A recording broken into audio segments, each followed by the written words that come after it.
ఓం గురుభ్యో నమః. ఇక్కడ జగన్మాత అయిన దుర్గాదేవన్న, లక్ష్మీదేవన్న, సరస్వతీదేవన్న, ఇచ్ఛాశక్తి, జ్ఞానశక్తి, క్రియాశక్తి అన్నది ముగ్గురు ఒకటేనండి. ప్రకృతిలో నారాయణుడు ఎంత ముఖ్యమో ఆ పరమేశ్వరుడు, నారాయణుడు, ఆ జగన్మాతలు అందరూ కూడా అంత ముఖ్యమే. ప్రకృతి పురుషులు ఇద్దరూ కూడా జంట కవుల్లాగా ఉన్నారు అని మన భగవద్గీతలో చెప్తున్నారు. ఎందుకంటే యజ్ఞం చేస్తున్నాం, యజ్ఞం ద్వారా ఇక్కడ వర్షాలు పడుతున్నాయి, వర్షాల ద్వారా ఈ యొక్క పంటలు పండుతున్నాయి, ఆ ఆహారాన్ని మనం తింటూ ఉన్నాం.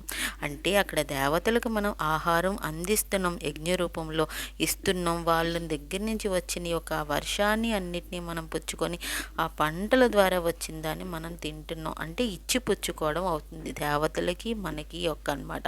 ఆ యజ్ఞానికి అంత ప్రతిష్టత ఉందని భగవద్గీతలో 3వ అధ్యాయంలో మనం తెలుసుకున్నాం. అలాగే ప్రకృతి పురుషులు ఇద్దరూ కూడా ఎంత ఇమిడిపోయి ఉన్నారంటే ద్వంద్వాలలాగా. ఇంటికి ఒక ఆడవాళ్ళు మగవాళ్ళు అన్నది ఇద్దరు బండి చక్రాల్లాగా. ఈ బండి చక్రం అటోటి ఇటోటి పడిపోయింది అనుకోండి, ఆ బండి నడవదు. ఆ రెండింటిని కలిపి మధ్యలో ఉండేది ఆ ఇరుసు.